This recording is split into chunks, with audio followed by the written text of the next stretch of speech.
नमस्कार, मैं ब्रजेश सिंह। आप सभी का इस इंग्लिश स्पीकिंग प्रैक्टिस के वीडियो लेक्चर में बहुत बहुत स्वागत है। तो आज के इस वीडियो लेक्चर में हम लोग पार्ट 6 करने वाले हैं। तो चलिए आज पार्ट 6 में देखते हैं कि किस प्रकार के वाक्य आ रहे हैं। तो इससे पहले हम कुछ बात आपको बता दें।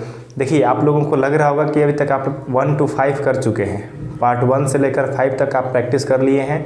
फिर भी अभी आपको लग रहा होगा कि अभी आप उतना कंफर्टेबल नहीं हो पा रहे हैं बोल पाने में। तो देखिए, इसका कारण ये है कि आप उसको एक बार वीडियो देखकर स्किप कर दे रहे हैं।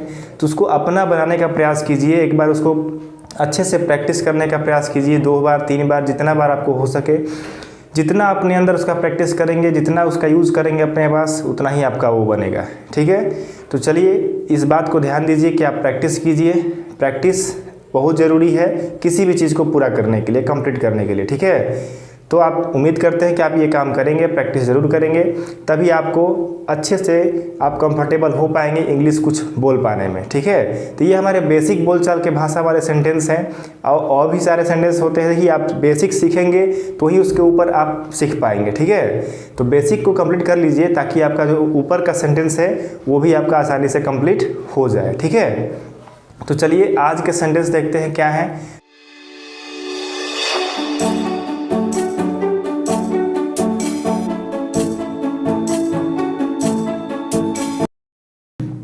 देखिए, आज का जो सबसे पहला वाक्य है वो है अब मैं कुछ बोलूं। अब मैं कुछ बोलूं, तो इसको आप इंग्लिश में क्या बोलेंगे? मे आई से समथिंग नाउ। एक बार आप भी रिपीट कीजिएगा मेरे साथ। मे आई से समथिंग नाउ। मे आई से समथिंग नाउ। क्या अब मैं कुछ बोलूं? क्या नहीं है, अब मैं कुछ बोलूं सेंस में क्या आ रहा है। ठीक है, तो मे आई से समथिंग नाउ। ठीक है, अब मैं कुछ बोलूं। उसी प्रकार से अगला वाक्य है ये गलती से हुआ। ये गलती से हुआ, इसे आप बोलते हैं ना कि ये गलती से हो गया, तो उसको आप कैसे इंग्लिश में बोलेंगे? It happened by mistake. It happened by mistake. क्या बोलेंगे आप? ये गलती से हुआ, तो इट हैपेंड बाय मिस्टेक। ठीक है, उसी प्रकार से तुम क्या सोच रहे हो। तुम क्या सोच रहे हो, आप कोई सोचता है तो आप बोलते हैं ना कि तुम क्या सोच रहे हो, तो what are you thinking. What are you thinking, समझ रहे हैं बात को? व्हाट आर यू थिंकिंग, तुम क्या सोच रहे हो। अगला है मेरी ओर से माफ़ी मांग लीजिए। आप बोलते हैं ना किसी को कि मेरी ओर से उनसे माफ़ी मांग लीजिएगा, तो इसको आप इंग्लिश में कैसे बोलेंगे? कॉन्वे माई अपलॉगीज। कॉन्वे माई अपलॉगीज। ठीक है, मेरी ओर से माफ़ी मांग लीजिएगा। ठीक है, ये सेंटेंस क्या है आपका? इससे क्या फ़र्क पड़ता है? जैसे आप किसी से बोलते हैं कि क्या हुआ, इससे क्या फ़र्क पड़ता है, तो what difference does it make. Simple सी बात है। उसी प्रकार से अगला है, इसका रिस्पॉन्स आता है इससे कोई फ़र्क नहीं पड़ता है। इससे कोई फ़र्क नहीं पड़ता है। It doesn't make any difference. It doesn't make any difference, इससे कोई फ़र्क नहीं पड़ता है। तो बोलिए एक बार आप भी, it doesn't make any difference. ठीक है, तो इसी प्रकार से आप साथ में भी बोलते चलेंगे तो आपको समझ में अच्छे से आते चला जाएगा और ये आपके अंदर आपका ये अपना होता भी जाएगा। ठीक है, आप इसको अच्छे से प्रैक्टिस कर पाएंगे। अगला वाक्य है मैं पूरी कोशिश करूँगा। मैं पूरी कोशिश करूँगा। जैसे आपसे कोई कहता है कि हाँ आप थोड़ा सा कोशिश कीजिएगा, तो आप बोलते हैं ना कि हाँ मैं पूरा, मैंने इसके लिए मैं पूरा कोशिश करूँगा। ठीक है, तो आप उसको कैसे बोलेंगे? इंग्लिश में कैसे बोलेंगे? I will try my level best. I will try my level best. क्या बोलेंगे? I will try my level best.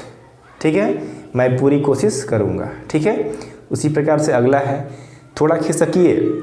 आप बैठे होते हैं कहीं पे, चाहे बैठना चाहते हैं तो बोलते हैं थोड़ा सा खसकिए, थोड़ा सा और आगे बढ़िए। ठीक है, तो उसको आप क्या बोलेंगे? Kindly move a bit. Kindly move a bit. Kindly move a bit. ठीक है, थोड़ा खिसकिए। उसी प्रकार से अगला है क्या तुम कुछ कहना चाहते हो। क्या तुम कुछ कहना चाहते हो। Do you want to say something. क्या बोलेंगे आप इंग्लिश में? क्या तुम कुछ कहना चाहते हो, तो do you want to say something. Do you want to say something. ठीक है, उसी प्रकार से अगला वाक्य है तुम थोड़ा लेट हो गए। आप किसी को बोलते हैं कि तुम थोड़ा लेट हो गए हो, तो तुम थोड़ा लेट हो गए, तो उसको आप क्या बोलेंगे? You got a little late. You got a little late. तुम थोड़ा लेट हो गए। You got a little late. अगला वाक्य है सुनकर खुशी हुआ। आप कोई बात सुनते हैं तो बोलते हैं ना कि सुनकर खुशी हुआ, तो इसको आप इंग्लिश में क्या बोलेंगे? Glad to hear that. Glad to hear that. Glad to hear that, सुनकर खुशी हुआ। सुनकर दुख हुआ, आप बोलेंगे सुनकर दुख हुआ, तो इसको आप इंग्लिश में क्या बोलेंगे? Sorry to hear that. यहाँ पर बोलेंगे सॉरी टू हियर दैट। दुख हुआ तो सॉरी टू हियर दैट, खुशी हुआ तो ग्लैड टू हियर दैट। ठीक है। उसी प्रकार से अगला वाक्य है बच्चों का आधा टिकट लगता है। जैसे आप कहीं जाते हैं मेले में या फिर रेलवे यात्रा में, तो आप बोलते हैं ना कि बच्चों का टिकट क्या लगता है? आधा लगता है या फिर नहीं लगता है। ठीक है। तो यहाँ पर अगर बोलना हो कि बच्चों का आधा टिकट लगता है, तो आप इसको इंग्लिश में क्या बोलेंगे? तो चिल्ड्रेन ट्रैवल हाफ फेयर। जब बच्चों के साथ आप यात्रा करते हैं तो बोलते हैं ना बस में कि बच्चों को भाई आधा टिकट लीजिए, तो इसको इंग्लिश में क्या बोलेंगे? Children travel half fair. मतलब जो बच्चे होते हैं वह आधे टिकट पे यात्रा करते हैं। ठीक है, यानी बच्चों का आधा टिकट लगता है। उसी प्रकार से अगला वाक्य है मुझे याद दिला देना। जब आप कुछ बात होती है या फिर कहीं कुछ लाना होता है या फिर कुछ करना होता है, तो आप बोलते हैं ना कि हाँ एक बार मुझे याद दिला देना, तो उसको आप इंग्लिश में क्या बोलेंगे? Please remind me. Please remind me, मुझे याद दिला देना। Please remind me. ठीक है। उसी प्रकार से अगला वाक्य है मैं आज थोड़ा लेट से उठा। मैं आज थोड़ा लेट से उठा, तो इसको आप इंग्लिश में क्या बोलेंगे? मैं आज थोड़ा लेट से उठा, तो इसको आप इंग्लिश में कैसे बोलेंगे? I woke up a little late today. I woke up a little late today. I woke up little late today. Good. तो आप समझ गए। तो फाइनली ये आज के पूरे पार्ट 6 के सेंटेंसेस थे। आप इसको प्रैक्टिस कर लिए हैं। एक बार, दो बार, जितना बार आपको लगे।